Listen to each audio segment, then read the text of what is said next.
پیارے دوستو، اگر تم سے پوچھا جائے کہ تمہاری عمر کتنی ہے، دولت کتنی ہے اور اولاد کتنی ہے، تو کیا تمہارا جواب سچ پر مبنی ہوگا یا تم بھی اس تاجر کی طرح حیران کر دو؟ ایک بادشاہ نے جھوٹ پر جرمانے کا ایسا قانون بنایا کہ لوگ سچ بولنے پر مجبور ہو گئے، لیکن جب ایک تاجر نے سچ کی ایسی تعریف کی کہ خود بادشاہ حیران رہ گئے۔ آئیے جانتے ہیں وہ سچ کیا تھا اور اس تاجر نے ایسا کیا جواب دیا کہ جرمانہ معاف کر دیا گیا۔ ایک بادشاہ نے اعلان کیا کہ جو شخص جھوٹ بولتے ہوئے پکڑا گیا اس کے ہر جھوٹ پر 5 دینار جرمانہ ہوگا۔ لوگ ایک دوسرے کے سامنے بھی ڈرنے لگے کہ اگر جھوٹ بولتے ہوئے پکڑے گئے تو جرمانہ نہ ہو جائے۔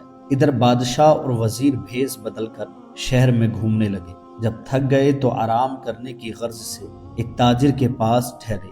بادشاہ نے تاجر سے پوچھا، تمہاری عمر کتنی ہے؟ تاجر نے کہا 20 سال۔ بادشاہ نے پوچھا، تمہارے پاس دولت کتنی ہے؟ تاجر نے کہا 70,000 دینار۔ بادشاہ نے پوچھا، تمہارے بچے کتنے ہیں؟ تاجر نے جواب دیا، 1۔ واپس آ کر انہوں نے سرکاری دفتر میں تاجر کے کوائف اور جائیداد کی پڑتال کی تو اس کے بیان سے مختلف تھے۔ بادشاہ نے تاجر کو دربار میں طلب کیا اور وہی 3 سوالات دہرائے۔ تاجر نے وہی جوابات دیے۔ بادشاہ نے وزیر سے کہا، اس پر 15 دینار جرمانہ عائد کر دو اور سرکاری خزانے میں جمع کرا دو، کیونکہ اس نے 3 جھوٹ بولے ہیں۔ سرکاری کاغذات میں اس کی عمر 35 سال ہے۔